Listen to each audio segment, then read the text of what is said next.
नजर नहीं बनना की तमन्ना है कि हीरा मुझे मिल जाए। आज यह दास्तां है भारतीय हिंदी सिनेमा के गुजरे दौर 70 और 80 के दशक की एक ऐसी हसीन, खूबसूरत और बेहद बोल्ड अभिनेत्री की, जिसने हिंदी सिनेमा की हीरोइनों के रंग रूप की काया को ही बदल कर रख दिया।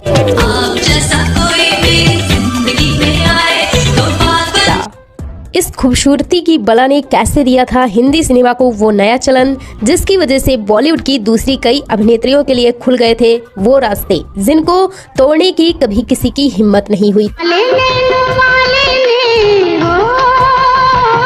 थी।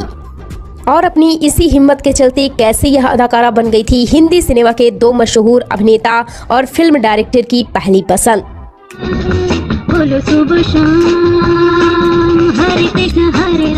भारतीय हिंदी सिनेमा का वह कौन सा अभिनेता था जिसकी फिल्म में दूसरी मशहूर अभिनेत्रियों ने बहन बनने से कर दिया था इनकार? तो ऐसे में कैसे यह अभिनेत्री उस अभिनेता की बन गई थी बहन, और कैसे उसी अभिनेता को आगे चलकर अपनी इसी बहन से हो गया था प्यार? ऐसा लगता है तुम बनके बादल, मेरे बदन को भिगो के मुझे। और कैसे इस अभिनेत्री ने फिल्मी पर्दे पर खूबसूरत कला के नाम पर वो अश्लीलता और अंग प्रदर्शन किया, जिसकी वजह से इस अभिनेत्री को झेलनी पड़ी थी समाज और लोगों की वो आलोचनाएं, जिसकी वजह से यह हो गई थी बदनाम। शिवम सुंदरम सत्यम शिव। दोस्तों, इतनी मशहूर और खूबसूरत इस अभिनेत्री की जिंदगी में ऐसा क्या हुआ था कि इनको मुंबई के शाही होटल में लोगों के सामने एक बड़े फिल्म अभिनेता ने जानवरों की तरह पीट पीट कर फोड़ दी थी इनकी एक आंख, सीने की पसलियां और मुंह का जबड़ा, और कैसे उसी राक्षस फिल्म अभिनेता से कर ली थी इस दुखी लाचार अदाकारा ने चोरी छिपे शादी। कैसे पहली शादी से मिले दुख और तकलीफ से बाहर निकलने के चक्कर में कर ली इस अभिनेत्री ने घर वालों की मर्जी के खिलाफ जाकर विदेश में शादी, और कैसे इनके उसी दूसरे पति ने इनकी जिंदगी को बना दिया था जहन्नुम।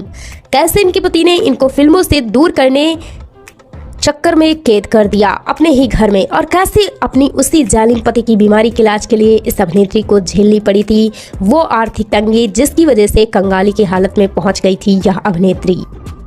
कैसे इस अभिनेत्री के सास ससुर ने इसकी जिंदगी में लगाई नफरत की वो आग, जिसकी वजह से इनके दोनों नाबालिग बेटे हो गए थे अपनी मां के ही खिलाफ, और कैसे जिंदगी से हारी लाचार इस अदाकारा को करनी पड़ी थी तीसरी शादी, और कैसे इनके तीसरे पति ने लूट लिया इनका सब कुछ, जिसकी वजह से इस अदाकारा को काटने पड़े कोर्ट कचहरी के दिन रात चक्कर।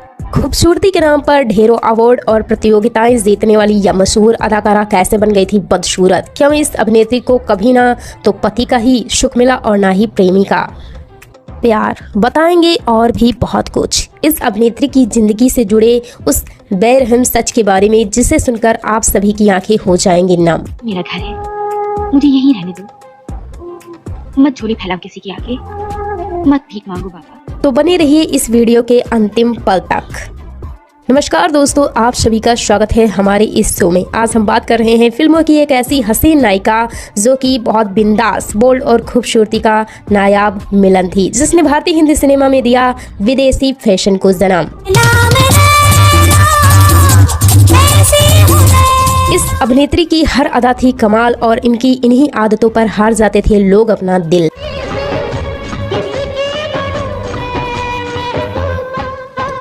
और अपने अनमोल आकर्षित रंग रूप से सजी यह हीरोइन पूरी दुनिया में आगे चलकर पहचानी गई खूबसूरत, हसीन और बेहद स्टाइलिश जीनत अमान के नाम से। दोस्तों, जीनत अमान की दुनिया जानने से पहले हम जान लेते हैं कौन थी जीनत अमान, कैसे इनका फिल्मों में आना हुआ, और कैसे इनकी शुरुआती जिंदगी, पढ़ाई लिखाई, इसके बारे में आपको बताते हैं। कैसे इतनी खूबसूरत अदाकारा की जिंदगी इतनी बदसूरत बनकर रह गई, जिसके लिए यह आज तक संघर्ष कर रही है। जीनत अमान का जन्म 19 नवंबर सन 1951 को मुंबई में हुआ, जो उस वक्त बॉम्बे के नाम से जाना जाता था। इनके परिवार में इनका नाम जीनत रखा गया। जीनत अमान के पिता अमानुल्लाह खान मुस्लिम थे और मां वर्धनी महाराष्ट्रीयन हिंदू। इनका परिवार भारतीय हिंदी सिनेमा से संबंध रखता था। अमानुल्लाह खान एक सहायक लेखक, और उन्होंने पाकीजा और मुगले आजम जैसी सुपरहिट फिल्म्स के लिए स्क्रीन राइटिंग का काम किया था। इनके पिताजी को हिंदी सिनेमा में अमान नाम से जाना जाता था। जीनत अपने पिता के ज़्यादा करीब थी, इसलिए आगे चलकर जीनत ने अपने पिता का नाम अमान अपने नाम के आगे लगा लिया और यह अपने इसी नाम जीनत अमान से पूरी दुनिया में पहचानी गईं। जीनत जब बहुत छोटी थी तो इनके माता पिता का आपसी मनमुटाव के कारण रिश्ता टूट गया और यह अलग हो गए थे। जीनत अपने माँ के ही पास रहा करती थी। अब इनकी माँ ने जीनत की परवरिश के लिए काम करना शुरू कर दिया और पढ़ाई के लिए इनका दाखिला महाराष्ट्र के पंचगनी में सेंट जेवियर्स बोर्डिंग स्कूल में करा दिया। हालांकि तलाक के बाद भी जीनत अपने पिता से मिलती रहती थी और उनके साथ जीनत ने काफ़ी समय गुजारा था। लेकिन जब जीनत 13 साल की हुई तो इनके पिता अमानुल्लाह खान 41 वर्ष की उम्र में इस दुनिया को छोड़कर चले गए। जीनत अपने पिता को बहुत प्यार करती थी, इसलिए जीनत ने 13 साल की उम्र में अपने पिता का नाम अमान, जो कि वो एक बतौर लेखक लिखते थे, उसको अपने नाम के साथ जोड़ लिया। अब जीनत खान जीनत अमान बन गई थी और ताउम्र अपने पिता के नाम को ही उन्होंने लगा के रखा। जीनत स्कूल के समय से ही हाजिर जवाब वाली लड़की रही थी और वह पढ़ाई में भी टॉपर हुआ करती थी और इसी वजह से जीनत को स्कूल की तरफ से स्कॉलरशिप दी गई और इनको आगे की पढ़ाई के लिए दक्षिण कैलिफोर्निया में यूनिवर्सिटी ऑफ कैलिफोर्निया में भेज दिया गया। लेकिन यहाँ इनका मन नहीं लगा और कुछ समय बाद ही वापस भारत लौट आई।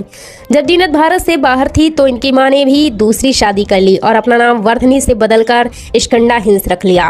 भारत वापस आने के बाद जीनत ने मॉडलिंग की दुनिया में कदम रखा। साथ ही जीनत ने फेमिना और शेवी जैसी बड़ी बड़ी मैगजीन और पत्रिकाओं के लिए लिखना और लोगों के इंटरव्यूज लेना शुरू कर दिया। जीनत की मॉडलिंग में रुचि के चलते इन्होंने उस समय कई छोटी बड़ी ब्यूटी और मॉडलिंग कंटेस्ट में भी हिस्सा लिया था। लेकिन सन 1970 में जब मिस इंडिया प्रतियोगिता हुई तो जीनत ने भी उसमें हिस्सा लिया और यह उस समय जीनत अमान दूसरे पर रही थी। फिर इसी साल मिस एशिया पैसिफिक प्रतियोगिता को जीतकर इन्होंने यह खिताब अपने नाम कर लिया और यह खिताब पाने वाली जीनत अमान पहली भारतीय महिला थी। हालांकि इनका मन आगे मिस वर्ल्ड प्रतियोगिता में जाने का भी था, लेकिन किसी कारणवश यह नहीं जा पाई। लेकिन अब जीनत अमान को किसी पहचान की जरूरत नहीं थी। मिस एशिया पैसिफिक बनने के बाद इनके नाम की चर्चा हर जगह पर थी। अब जीनत के ऊपर भारतीय फिल्म निर्माताओं की भी नजर पड़ चुकी थी। लेकिन साल 1970 में जीनत ने हिंदी फिल्म से पहले एक Hollywood film the evil with in को साइन कर लिया। इस फिल्म में इनके हीरो थे देवानंद। लेकिन यह फिल्म कभी भी भारत में रिलीज नहीं हुई क्योंकि उस वक्त सेंसर बोर्ड ने इस फिल्म में किसिंग सीन और हिंसक होने की वजह से इस फिल्म को भारत से दूर रखा। लेकिन यह फिल्म उस दौर में सफलता से कोसों दूर थी और शायद इसलिए भी जीनत अमान अपनी इस फिल्म से कुछ खास कमाल नहीं कर पाई। इस फिल्म के बाद जीनत अमान ने हिंदी फिल्मों में अपना नाम बनाने का मन बनाया और इन सब में इनकी मां ने इनका सपोर्ट किया और अपना सारा काम छोड़कर बेटी की मैनेजर बन गई। और अब जीनत ने अपना पहला कदम रखा हिंदी सिनेमा में ओपी रहलन की फिल्म हलचल से। लेकिन इस फिल्म में जीनत का किरदार कम ही था, इसलिए किसी ने ज्यादा चर्चा नहीं की। लेकिन इनको इसी फिल्म के बाद फिल्म हंगामा मिली जिसमें इनके साथ महमूद किशोर कुमार नजर आए। लेकिन दुर्भाग्य के वर्ष यह दोनों ही फिल्में फ्लॉप फिल्म साबित हुई। उस समय देवानंद जी अपनी फिल्म हरे रामा हरे कृष्णा के लिए एक बोल्ड और हिप्पी कल्चर से मेलजोल खाती लड़की की तलाश में थे। तो ऐसे भी देवानंद और जीनत एक पार्टी के दौरान मिले। यहाँ जीनत अमान जिस रंग रूप में थी वो एकदम देवानंद को पसंद आ गया। उन्होंने अपनी फिल्म में जीनत को अपनी बहन का रोल ऑफर कर दिया। हालांकि जीनत से पहले देवानंद ने कई और बड़ी अभिनेत्रियों को यह रोल ऑफर किया था, लेकिन किसी ने भी फिल्म में देवानंद की बहन बनकर आना स्वीकार नहीं किया था क्योंकि कोई भी हीरोइन उनकी बहन बनकर अपना कैरियर खराब नहीं करना चाहती थी। हालांकि इस वक्त जीनत अमान अच्छी हिंदी बोलना नहीं जानती थी, इसलिए जीनत ने इस फिल्म के लिए अपना स्क्रीन टेस्ट इंग्लिश में ही दिया था। जीनत अमान अपना पहला कदम हिंदी सिनेमा में रखने वाली थी, इसलिए वह टेस्ट देने से पहले अपने पिता के कब्र के पास गई थी और अपने पिता की कब्र के पास दिए गए सभी डायलॉग बोलकर आई थी। जिस समय जीनत यह फिल्म कर रही थी उस वक्त देवानंद के साथ काम करना बड़ा माना जाता था। हालांकि इस फिल्म से पहले जीनत की तीनों फिल्में फ्लॉप हो चुकी थी, लेकिन भगवान की इस दुनिया में कब क्या हो जाए क्या पता। इनकी किस्मत में सितारा बनकर उभरना लिखा था जिसका जीनत अमान को कभी एहसास तक नहीं था। हरे रामा हरे कृष्णा की शूटिंग नेपाल में शुरू हुई और कुछ समय बाद फिल्म बनकर तैयार हुई और रिलीज हुई। फिल्म में जीनत अमान के किरदार ने लोगों को काफी प्रभावित किया। फिल्म में लोगों ने इनका वेस्टर्न लुक और स्टाइल दोनों खूब पसंद किया। 1971 में रिलीज हुई यह फिल्म सुपर डुपर हिट साबित हुई। फिल्म के संगीत ने भी काफी धमाल मचाया। इस फिल्म का गाना दम मारो दम को लेकर काफी विवाद भी रहा था, क्योंकि समाज को गलत दिशा की तरफ यह गाना ढकेल रहा था। लिहाजा इस फिल्म के गाने को उस वक्त ऑल इंडिया रेडियो पर बैन कर दिया गया था। दम मारो दम इस फिल्म के लिए जीनत अमान को पहली बार में ही बेस्ट सपोर्टिंग एक्ट्रेस का फिल्म फेयर अवार्ड भी मिला था। तो वहीं बंगाल फिल्म जर्नलिस्ट एसोसिएशन ने बेस्ट एक्ट्रेस के सम्मान से इन्हें नवाजा। इन अवार्ड्स ने जीनत अमान की सफलता पर अपनी मोहर लगा दी। इसके बाद तो हिंदी फिल्म के निर्माता और निर्देशक जीनत अमान के घर पहुंचने लगे। साल 1973 में जीनत अमान एक बार फिर से नजर आई देवानंद के साथ उनकी फिल्म हीरा पन्ना में। इस फिल्म को भी दर्शकों का खूब प्यार मिला। देवानंद और जीनत अमान की जोड़ी को लोग पसंद करने लगे थे। जीनत जिस वक्त हिंदी सिनेमा में आई थी उस वक्त दूसरी हीरोइन सिर्फ इंडियन लुक्स में ही नजर आती थी फिल्म में पर्दे पर, लेकिन जीनत अमान के आते ही स्टैंड को बदल कर रख दिया और हिंदी सिनेमा की हीरोइनों को वेस्टर्न लुक और स्टाइल की तरफ ढकेल दिया, जिसको लोगों ने भी काफी पसंद किया। जीनत अमान ने बोल्डनेस की एक नई परिभाषा दी। हीरा पन्ना फिल्म के बाद बॉलीवुड में हेमा मालिनी के बाद अब जीनत अमान के नाम के चर्चे होने लगे। उस दौर के लगभग सभी सुपरस्टार के साथ काम करने का ऑफर जीनत अमान की झोली में आ गिरा। डॉन इस फिल्म की दिलचस्प बात यह थी कि यह उस समय की सबसे कम बजट की फिल्म थी और इस फिल्म में आर.डी. बर्मन ने संगीत दिया था, जो कि उस वक्त डिप्रेशन से जूझ रहे थे, लेकिन उसके बावजूद इन्होंने इतना शानदार संगीत इस फिल्म को दिया। इसके बाद जीनत अमान ने रोटी कपड़ा मकान, यादों की बारात, धुंध, प्रेम शास्त्र, धर्मवीर, हम किसी से कम नहीं, ग्रेट गैमलर जैसी हिट और सुपरहिट फिल्में दी। इन फिल्मों ने जीनत अमान को इंडस्ट्री का एक चमकता हुआ सितारा बना दिया था और अब जीनत अमान फिल्मों से सबसे ज्यादा फीस लेने वाली अभिनेत्री बन गई थी। लेकिन साल 1978 में रिलीज हुई फिल्म डॉन में जीनत अमान पहली बार एक्शन करते हुए नजर आईं, जिससे लोगों की खूब वाहवाही मिली थी। इस फिल्म को नरीमन ईरानी ने बनाया था, लेकिन बड़े दुख की बात है यह रही सुपर डुपर हिट फिल्म की सफलता से पहले ही इनकी मौत हो गई, जिसके लिए पूरी फिल्म इंडस्ट्री ने गहरा दुख प्रकट किया था। उनकी याद में सबसे महंगी इस फिल्म की हीरोइन जीनत अमान ने इस फिल्म के लिए एक भी रुपया ना लेकर भावपूर्ण श्रद्धांजलि दी। जीनत अमान बड़ी बड़ी सुपरस्टार्स के साथ काम कर रही थी। काम इतना था कि वह दो शिफ्ट में काम करती थी। साल 1978 में जीनत अमान एक और फिल्म आई, सत्यम शिवम सुंदरम। यह राज कपूर की फिल्म थी। दरअसल राज कपूर अपनी इस फिल्म के लिए एक देहाती रंग रूप में सजी लड़की की तलाश में थे, जिसके लिए इन्होंने कई अभिनेत्रियों के टेस्ट लिए, लेकिन एक भी टेस्ट में पास ना हो पाई। ऐसे में जीनत अमान ऐसी ही देहाती लड़की के रंग रूप में संवर कर राज कपूर के पास रोल मांगने पहुंच गई। राज कपूर भी जीनत को देखकर ऐसे खुश हो गए कि इनको इस फिल्म के लिए साइन कर लिया और साइनिंग अमाउंट के तौर पर सोने की गिनिया दे दी। जब यह फिल्म बनी और रिलीज हुई तो इस फिल्म में निभाए किरदार ने जहां जीनत को खूब नाम और शोहरत दी, तो समाज के एक हिस्से ने इनकी खूब निंदा और आलोचना भी की, क्योंकि जीनत ने इस फिल्म में कला के नाम पर खुलकर अंग प्रदर्शन किया था, जिसको कुछ लोगों ने पसंद किया तो कुछ लोगों ने नहीं। लिहाजा यह फिल्म बॉक्स ऑफिस पर खास कमाल नहीं दिखा पाई।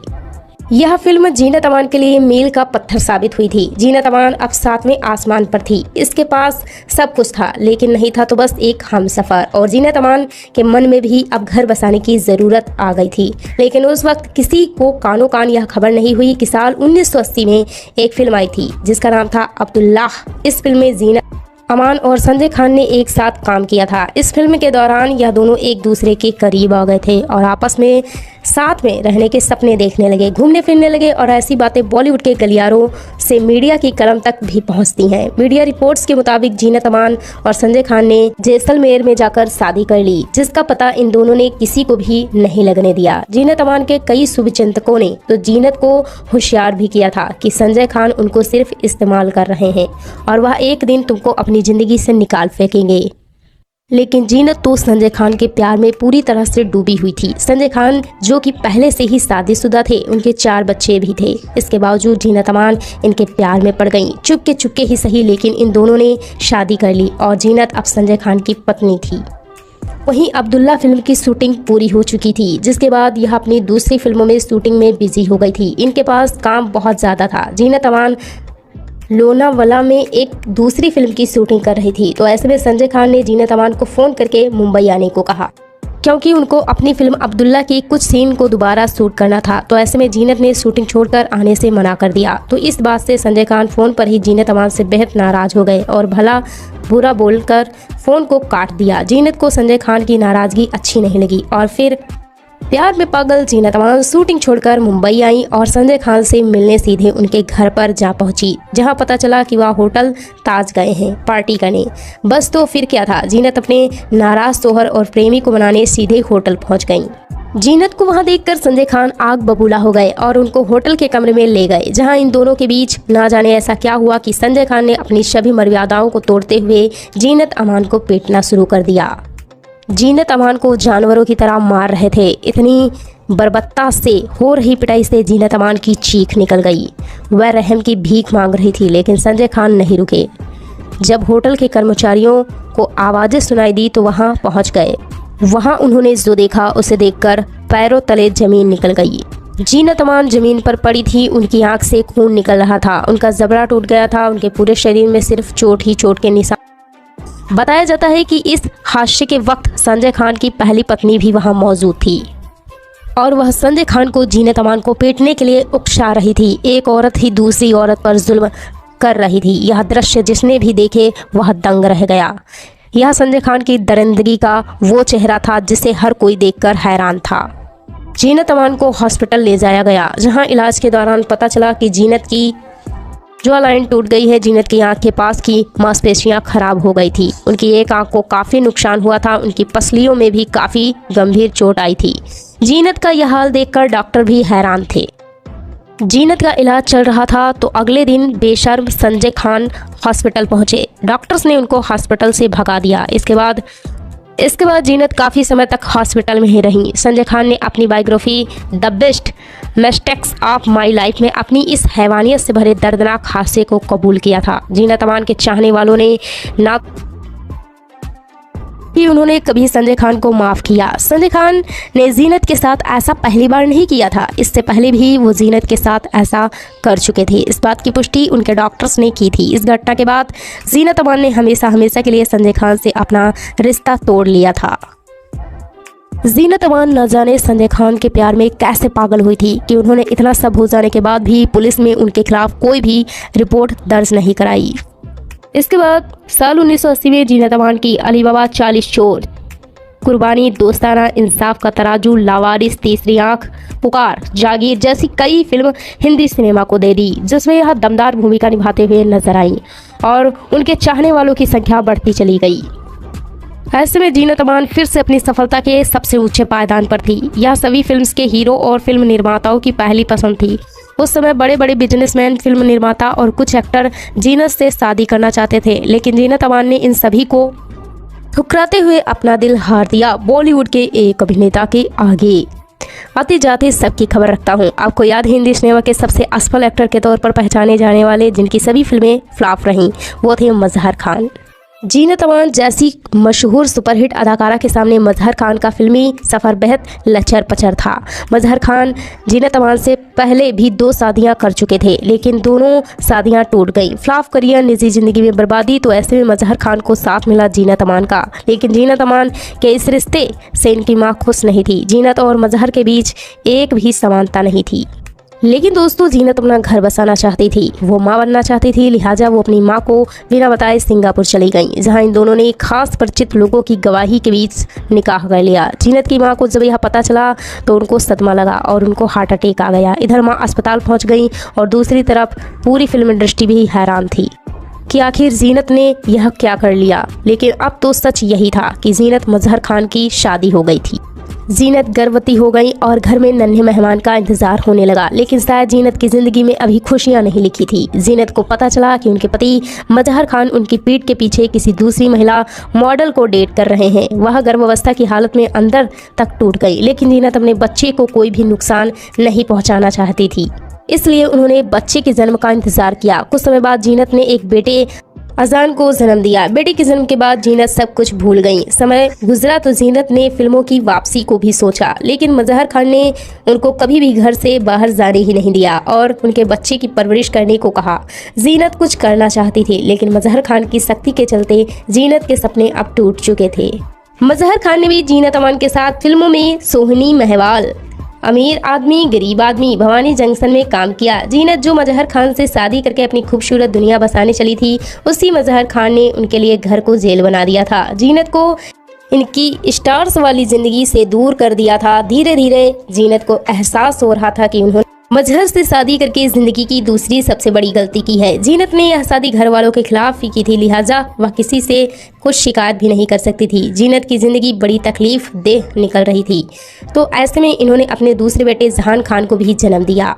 जीनत अपने बेटों के बारे में सोचती थी, बस इसीलिए वह कभी मजहर खान के खिलाफ नहीं जा पा रही थी। लेकिन शायद भगवान को तो शायद कुछ और ही मंजूर था। अभी जीनत को बहुत कुछ देखना बाकी था। कुछ समय बाद मजहर खान बीमार पड़ गए, तो ऐसे में जीनत सब कुछ पीछे छोड़ते हुए एक अच्छी पत्नी की तरह मजहर खान की सेवा में लग गई। जहां मजहर खान 5 साल तक जिंदगी और मौत की जंग लड़ते रहे। 7 महीने ब्रिज कैंडी हॉस्पिटल में मजहर खान आईसीयू में भर्ती रहे। इस दौरान जीनत अमान बस अपने पति को ठीक करना चाहती थी, इसलिए उनकी देखभाल की खातिर वह हॉस्पिटल में उनके पास ही रहती थी। और वो उस दौरान उनकी साफ सफाई, इंजेक्शन लगाना, कपड़े चेंज करना, सब कुछ जीनत खुद ही कर रही थी। धीरे धीरे मजहर खान की बीमारी ने जीनत को कंगाल बना दिया। जमा पूंजी भी सब खत्म हो चुकी थी, वह आर्थिक तंगी से घिर चुकी थी। जीनत का कहना है कि मेरी जिंदगी अब हॉस्पिटल तक ही सीमित हो गई थी। न सोने का पता, न खाने का, बस हॉस्पिटल में ही चक्कर काट रही थी। और कुछ समय बाद जीनत की मेहनत रंग लाई और मजहर खान ठीक हो गए। लेकिन ठीक होने के बाद मजहर खान का व्यवहार ठीक नहीं था। जिस पत्नी ने उनकी देखभाल में अपना सब कुछ गंवा दिया, उसको अब अपने पति की नफरत और गुस्से का सामना करना पड़ रहा था। मजहर खान को डॉक्टर्स ने कुछ मेडिसिन दी थी, जिनको मजहर खाए बिना चैन नहीं पड़ता था। वो एक ही दिन में 7-7 दवाई खा लेते थे। इतनी दवाई खाने से उनकी किडनी फेल का खतरा मंडराता रहता था। ऐसा लग रहा था कि जैसे मजहर खान ठीक नहीं होना चाहते। जीनत अमान अंदर ही अंदर टूट रही थी, तिलमिला रही थी। और एक दिन वो भी आया जब दवाइयों का ज्यादा सेवन करने से मजहर खान की दोनों किडनियां खराब हो गईं। जीनत मजहर खान को दूसरी किडनी मिल जाए उसकी भी कोशिश कर रही थी। जीनत मजहर को प्यार करती थी, इसलिए इस हद तक कोशिश कर रही थी। इधर पति की बीमारी, उधर दोनों बच्चों की परवरिश। जीनत की जिंदगी अब कहां से कहां आ गई थी, कोई भी रास्ता नहीं मिल रहा था बाहर आने का। तो ऐसे में जीनत अलग होने का फैसला कर लिया। लेकिन इससे पहले कुछ भी बदल पाता, उससे पहले ही 16 सितंबर 1998 को मजहर खान इस दुनिया को अलविदा कह गए। जीनत के लिए यह वक्त बड़ा मुश्किल भरा था। इधर जीनत दुख तकलीफ में थी, तो उधर मजहर खान की माँ और बहन ने मजहर खान के अकाउंट से उनके सारे पैसे निकाल लिए। जीनत पर मुसीबत का पहाड़ खत्म होने का नाम ही नहीं ले रहा था। तो वहीं मजहर की मां और बहन ने उनके दोनों बेटों को भी जीनत के खिलाफ भड़का दिया था। उनके दोनों बेटों ने जीनत अमान के लिए बहुत ही भद्दे भद्दे शब्द बोले, जिनका जिक्र जीनत अमान ने अपने एक इंटरव्यू में रोते रोते किया था। मजहर की मां और बहन ने जीनत को मजहर के अंतिम संस्कार तक में आने से रोक दिया था, लेकिन जीनत अमान वहां कैसे भी करके पहुंच गई। मजहर की मौत के बाद मजहर के घर वालों ने दोनों बेटों को भी जीनत से दूर करने की कोशिश की, ताकि जीनत को ज्यादा तकलीफ मिले। जीनत का यह समय सचमुच बेहद तकलीफों से भरा रहा था। इस शादी के लिए जीनत ने अपना परिवार छोड़ा, फिल्मी सफर खत्म किया और वह अपनी जिंदगी की सभी खुशियां कुर्बान कर चुकी थी। जीनत को इस शादी से खुशी का एक एक पल भी नसीब नहीं हुआ। जीनत ने अपनी जिंदगी और जिंदगी के बेहद कीमती साल मजहर की जिंदगी बचाने में खर्च कर दिए, लेकिन हुआ वही जो कुदरत को मंजूर था। जीनत ने बताया कि इन मुश्किल भरे दिनों में किसी ने भी मेरा कोई हाल चाल नहीं लिया, ना ही किसी ने मदद की। जीनत अपने बेटों की देखभाल करती गई और एक बार फिर 10 साल बाद जीनत अमान ने फिर से हिंदी सिनेमा का रुख किया और भोपाल एक्सप्रेस फिल्म से वापसी की। जीनत अमान काफ़ी अरसे तक फिल्मों से गायब रहने के बाद इसके बाद 2003 में बूम, 2006 में जाना लेट्स, 2007 में सिर्फ रोमांस, लव बाई चांस, 2008 में अगली और पगली जैसी कई फिल्मों में ये नजर आईं। इनके किरदार को लोगों ने खूब पसंद किया था। जीनत ने संघर्ष करते हुए फिर से अपने आप को हिंदी सिनेमा में शामिल किया। उनके पास आज भी फिल्म निर्माता उनके लिए रोल लेकर आते हैं, लेकिन जीनत अमान का नाम इतना बड़ा था कि दर्शक किसी भी बोल्ड अभिनेत्री को फिल्मी पर्दे पर देखते तो कहते कि जीनत अमान की तरह लगती है। ऐसा मुकाम हासिल किया था जीनत अमान ने। जीनत अमान की जिंदगी धीरे धीरे पटरी पर लौटनी शुरू हो गई। वह अपने दोनों बेटों के साथ रहती हैं। इनके दोनों बेटे हिंदी सिनेमा का हिस्सा हैं। दोनों बेटे अपनी मां के करीब हैं। देवानंद और राज कपूर दोनों ही जीनत अमान को पसंद करते थे। जीनत दोनों के लिए ही बेहद करीब थी, लेकिन ना तो राज कपूर कभी अपने दिल की बात जीनत को बोल पाए और ना ही देवानंद। लिहाजा इन दोनों सुपरस्टार का प्यार जीनत के लिए अधूरा ही रह गया। जीनत की जिंदगी को देखा जाए तो बहुत सारे इनमें उतार चढ़ाव इन्होंने देखे। दोनों शादियों से इनको वो तकलीफें मिली जिसकी कभी कल्पना नहीं की जा सकती। संजय खान की बेदर्दी से जहां इनकी एक आंख फिल्मी कैरियर को ही खत्म कर दिया। दोनों शादियां इतनी बड़ी तकलीफ से गुजरी, इसके बाद भी एक बार फिर से जीनत अमान सारे देश में चर्चा का विषय बन गई। दरअसल एक रिपोर्ट के मुताबिक साल 2012 में जीनत ने एक सरफराज अहमद नाम के एक बिजनेसमैन से निकाह किया था, लेकिन जीनत अमान ने इस बात में कोई सच्चाई नहीं बताई। साल 2018 में जीनत अमान ने सरफराज पर धोखाधड़ी और कई आरोप लगाते हुए पुलिस केस कर दिया, जिसकी वजह से सरफराज को जेल में ही रहना पड़ा। लेकिन सरफराज ने भी कोर्ट में इस शादी को सच बताने के लिए मौलवी के साथ कुछ फोटोज भी पेश किए थे। जीनत ने कभी नहीं माना कि यह शादी कभी हुई थी। लिहाजा हम भी इस बात को आप सभी के ऊपर छोड़ देते हैं कि आपको क्या लगता है कि जीनत यह तीसरी शादी इन्होंने ही की थी या फिर नहीं। यह केस अभी भी कोर्ट में ही चल रहा है। कोर्ट ने सरफराज को जीनत के सभी पैसे लौटाने को कहा और अगर वह ऐसा नहीं करेगा तो उसको दोबारा जेल जाना होगा। ऐसे ही न जाने कितने उतार चढ़ाव के साथ रही जीनत की जिंदगी, तमाम मुश्किलों से भरी रही। तो दोस्तों, ये थी जीनत अमान जो अपने संघर्ष को पार करके अपनी जिम्मेदारियों पर खड़ी उतरी। लोगों ने जीनत को बहुत प्यार दिया और वह आगे हमेशा देते रहेंगे। उनके चाहने वाले पहले भी थे और आज भी हैं, और जब तक भारतीय हिंदी सिनेमा का वजूद है तब तक जीनत अमान का नाम हमेशा सूरज की चांद की तरह चमकता रहेगा। जब भी हिंदी सिनेमा में बोल्ड अभिनेत्री की बात होगी तो जीनत अमान का नाम टॉप पर रहेगा। जीनत अमान को साल 2021 में लाइफ टाइम अचीवमेंट अवार्ड से भी सम्मानित किया गया था। जीनत अमान आज भी बेहद एक्टिव अभिनेत्री हैं। वह अपने सोशल मीडिया पर लोगों से जुड़ी रहती हैं। जीनत हमेशा खूबसूरती और बोल्डनेस की मिसाल बनी रहेंगी। उनके चाहने वालों के लिए हमेशा